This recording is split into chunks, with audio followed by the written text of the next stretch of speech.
Hello everyone, in this video I will be talking about one of my best games I've ever played against one of the strongest players I've ever faced, Grandmaster Julio Ernesto Granda from Peru. So Julio Ernesto Granda, this Grandmaster, he's a world chess champion actually, and currently the highest rated player in Peru. His peak rating was 2699 FIDE rating, and he's currently at 2628 FIDE rating. I'm not sure if he's active right now, but he's still the highest rated player in Peru, and he's just a legend for the Peruvian chess community and in the world actually. So I was able to play against him because he hosted a simultaneous exhibition. And what is a simul? So a simul is when one person is able to play against multiple players at the same time. So they would go board by board, one at a time, and then go back to you like in a circle, right? So that's what happened. I had the opportunity to play against him, and it was him playing against three players. I was one of the three players. So usually for the simultaneous exhibitions, the host or the player, they play usually the white pieces, and then the rest of us would just play the black pieces. Maybe some simuls they would have the person playing against everyone else playing the black pieces, but in this case it was he was playing the white pieces and we were playing the black pieces. Okay, so let's start with the game, and the game started with, let's see, he started with e4, and you know my response against e4, I would just go for the c6 line, the Caro-Kann, and after d4, d5, knight c3, and we're heading towards something that I like a lot. So captures in the middle, knight captures, and then knight f6, and this is the variation that I love, the Tartakower variation, when the knights are traded and then I double my pawns voluntarily. And you would think like, why would I double my pawns here, right? So it's actually not too bad, because if we were to like develop the knight here, then the knight's limited with certain jumps, and I have extra pawns in front of my king, which makes my king pretty safe. So it's not too terrible.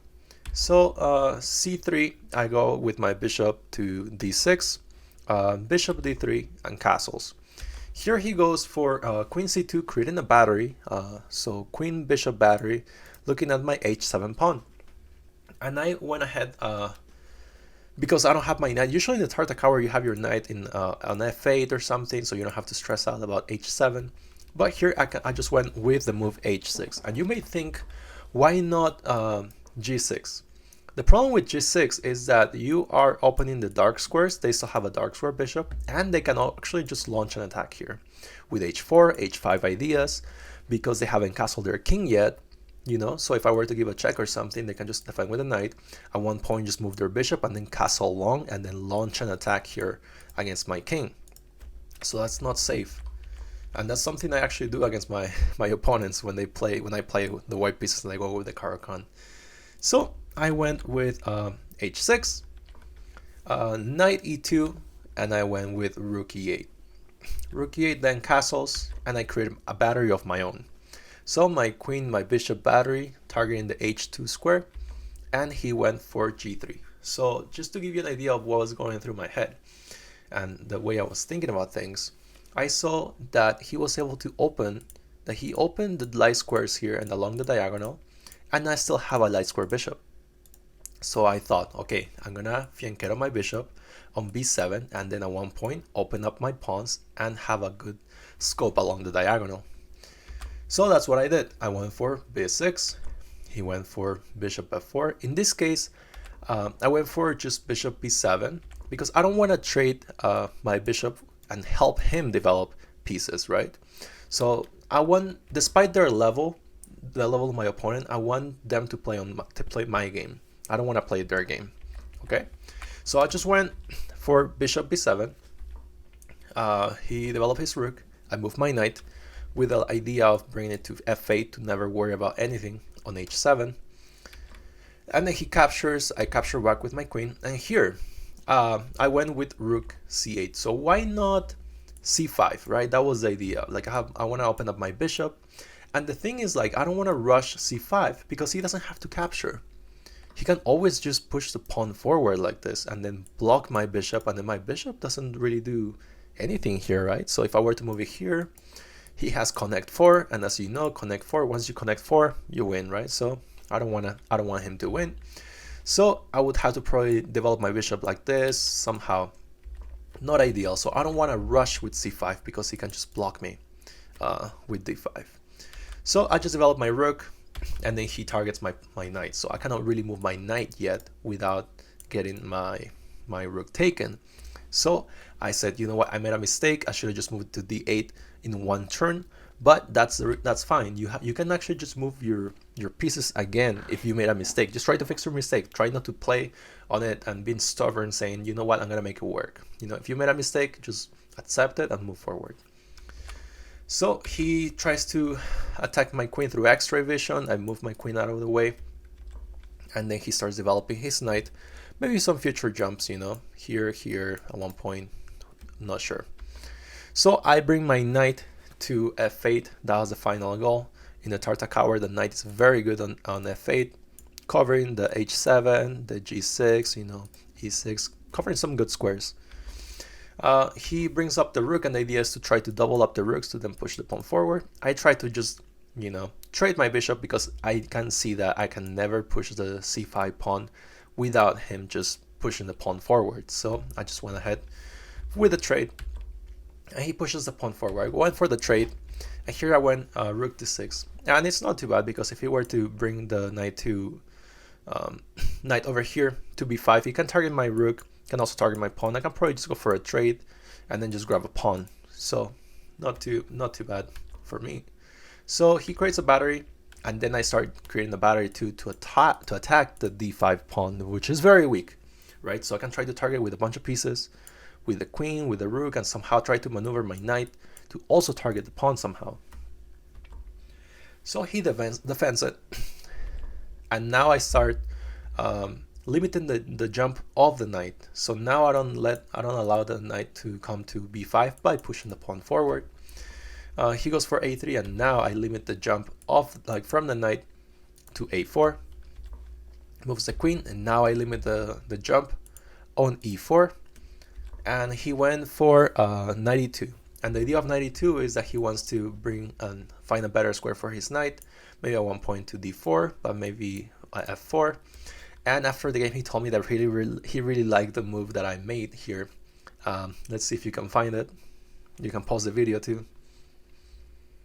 So I hope you were able to find this one. Not sure if it's like the best move, but he really liked this move. G5, pushing the pawn in front of my king forward to prevent and limit the jump of the knight. But also not to worry, because we're playing with heavy pieces, very hard to maneuver, and we don't have that many pieces on the board, right? So I can get away with this. And he moves the knight to d4. That's a mistake because I actually missed this move. I missed that I can actually just capture the pawn on d5. I can just capture it, right? Because the queen won't really grab the rook there. So I missed this. I missed just capturing the pawn here. I don't know what I was thinking. So I moved my knight to g6, and he plants his knight and outpost on c6.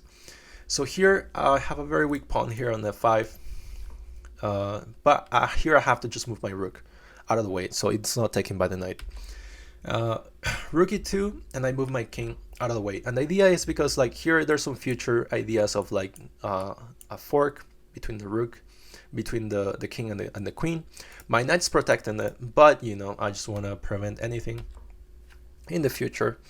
So I just moved my king out of the way. So here he went for queen f3, and the idea is that my pawn right now is not defended by anything. No, my king is not there. My queen is being blocked by the rook. So he went for queen f3, and pause the video right now and try to find the continuation for the black pieces in this position. And I hope you're able to find this following move for the black pieces. So we are having our pawn attacked here by the queen, but we have a tactic. Here, if we're able to spot rook takes c6, taking the knight, and actually the rook cannot be taken, because if the rook were to be taken, we can see that the rook on d1 is not protected by anything, and we are able to capture with check. So here, only move will be to move the king forward. We can just probably bring the rook to d6. targeting the pawn. And now because the rook is not on d7 anymore, our queen is defending the pawn. And if they were to like defend something like this, we can always just like attack the queen and the pawn and be able to win some material like this, the passed pawn. So and we need to keep in mind, right, that it's a simultaneous exhibition. So he's not just thinking about one game, he's thinking about multiple games. In this case, three games in total. So he just missed this tactic, and that's fine, it happens. So he missed this, and here he just grabbed the pawn. I just brought my rooks back, and he attacked me, and I tried to just target the middle pawn, the d5 pawn here, going for it. Brings the rook, defending like that. I bring my queen to try to have some sort of like discover attack on the rook, but he just defends the rook, and I try to go for a trade. He declines the trade, obviously, because he's down a minor piece, and I just centralize my queen. After this, and the queen, you can keep in mind that the queen is along this diagonal here, because he wants to keep the knight pinned, you know, so I'm not able to move my knight because my king is behind it through extra vision, right? So after that move, I went with king g7, and Grandmaster Granda resigned in this position respectfully, because I'm up material, I'm up a piece, and my next moves, my next ideas, I mean, right now he cannot really do anything, right? So my next ideas would be to bring the knight to e7 to just target the d5 pawn and go for a massive trade on everything and be up a minor piece. So in this position, Grandmaster Granda resigned, and I was very happy, of course. This is my best win, and especially against a Grandmaster, top rated player, amazing, a legend in the Peruvian community. So this gives me hope. It gives me hope that I can do well, and that you guys can do well as well, you know? It's not just me. Like, I don't remember what rating I was online. I was probably about 2,000 or something. 2,000, maybe a little bit above 2,000. But this gives me hope, you know? Like, I was able to defeat a title player, a top player, and you guys can do that too, you know? So let's just keep at it, you know? Keep watching the videos, keep supporting the channel, and please, in the comment section below, tell me about your best game so far. You know, who have you beaten? Like, you can, like, I don't know, talk about your games. What was your best game so far? Okay, so I'll be reading the comments, and I'll be replying to your comments, and hopefully you get to enjoy the rest of the content that I have here in the channel. So I'll see you guys on the next video, okay?